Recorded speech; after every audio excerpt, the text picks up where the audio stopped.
Hi friends! So today, Boracay, day 1 after na flight namin. Hello, my name is Matt. Welcome to our mini vlog! So ayun na nga, sa umaga, pagkagising ko ako ay nag-jogging. So tinry ko na nakapaa. Sobrang sakit pala sa katawan, sa binte, sa paa, sa lahat. Ang hirap pala nun. Kaya yung iba pala, naka-jogging na nakasapatos. So, tinesting lang naman natin for today. Hindi lang naman. So, bumalik ako sa hotel. Nagpalit ako ng sapatos, proper attire dahil pupunta ako sa gym. Ayan. So, testing lang din kung ano ba meron dito.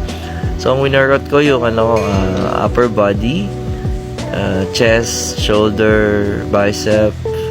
So, ayan lang.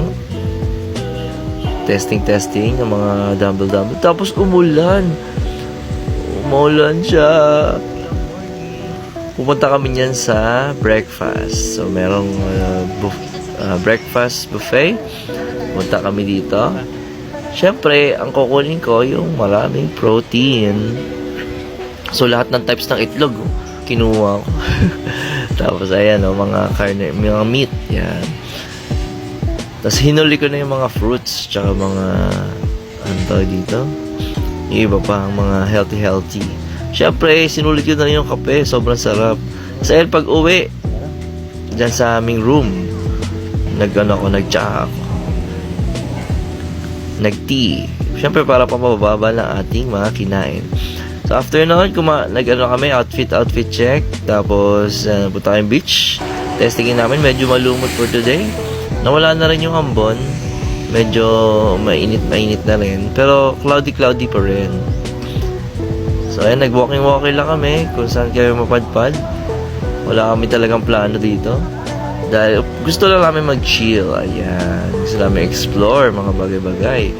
Uy, ayan, ang ginawa talaga sa Boracay, mag-food trip. So ayan, kumain kami. Nagmerienda kami ng sa area. Pasta and pizza. So, sarap dun, guys. Ito nga pala ang sunset. Sunset!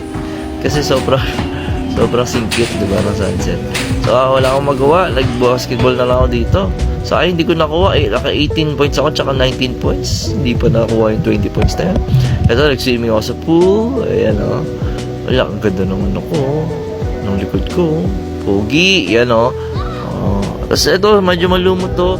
Pero okay naman kasi hindi naman siya sobrang nakakairita sa katawan. Ano pa rin, ang sarap pa rin ng tubig, ang lamig. Kasi ito pinrang ko ang aking asawa. Sabi ko, drawing kami ng heart. O ginawa kong isda. So yun lang guys, thanks for watching. Don't forget to like, comment, share, subscribe, follow for more. Bye!